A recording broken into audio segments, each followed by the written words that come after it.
ভগবদ্গীতায় বলা হয়েছে যে হাজার হাজার মানুষের মধ্যে কেবল দু একজন মানুষ আছে তারা এই প্রশ্ন করে যে কেন আমাদেরকে এত দুঃখ দুর্দশা ভোগ করতে হচ্ছে।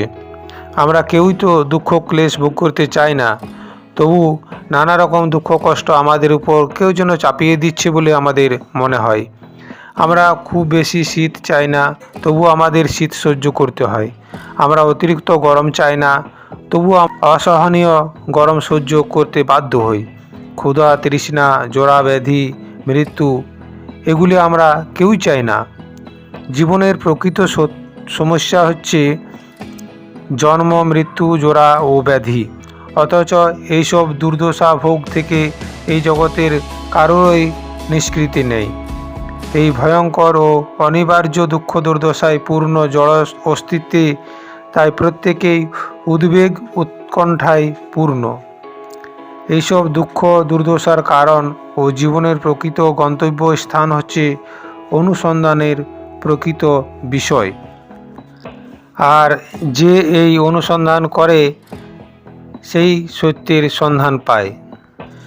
ভগবান শ্রীকৃষ্ণ অর্জুনকে ভগবদ্গীতা উপদেশ দিয়েছিলেন এই প্রশ্নগুলির উত্তর দেওয়ার জন্য, এবং অর্জুনকে তার নিজের অবস্থা সম্বন্ধে অবগত করিয়ে তাকে উপদেশ দিয়েছিলেন সকল দুঃখ দুর্দশা থেকে মুক্ত করার জন্য।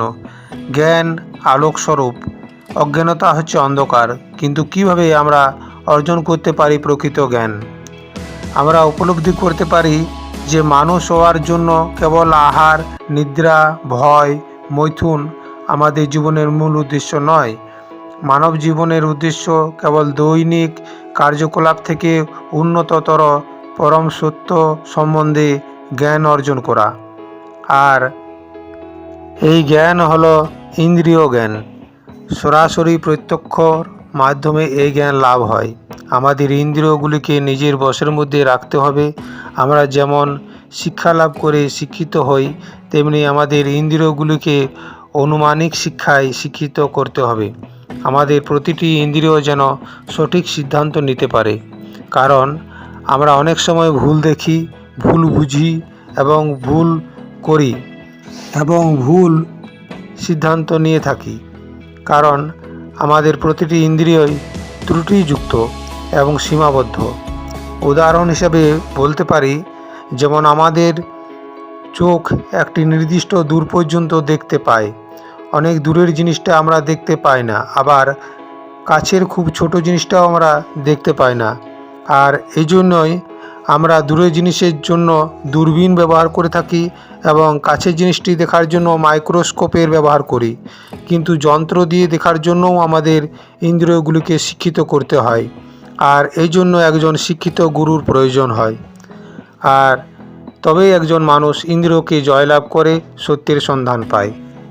বেদে বলা হয়েছে যে জড়া প্রকৃতির অতীত বস্তুসমূহকে ইন্দ্রিয় নির্ভর পরীক্ষা নিরীক্ষার দ্বারা কখনোই জানা যায় না। জড় ইন্দ্রিয়ের অগোচর এই বস্তুসমূহে সেই জন্য বলা হয় অচিন্ত। আর যা অচিন্ত তাকে যুক্তি, অনুবাদ, জল্পনা বা কল্পনা, অনুমানের দ্বারা জানা যেতে পারে না। একমাত্র শব্দ অর্থাৎ বৈদিক শাস্ত্র থেকে শ্রবণের মাধ্যমে তা জ্ঞাত হওয়া যায়।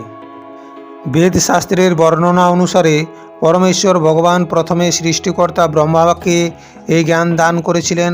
ব্রহ্মা এই জ্ঞান নারদকে দান করেছিলেন, আর নারদ ব্যাসদেবকে, এবং এইভাবেই এই জ্ঞান গুরু শিষ্য পরম্পরাক্রমে অবিচ্ছিন্ন ধারায় বহমান হয়ে থাকে। বেদের জ্ঞান অপরিবর্তনীয় পরম সত্য পরমেশ্বর ভগবান সম্বন্ধে আমাদের ত্রুটিমুক্ত পূর্ণাঙ্গ জ্ঞান দান করতে পারে এবং জীবনের চরম সমস্যাগুলির চিরস্থায়ী সমাধান প্রদান করতে পারে।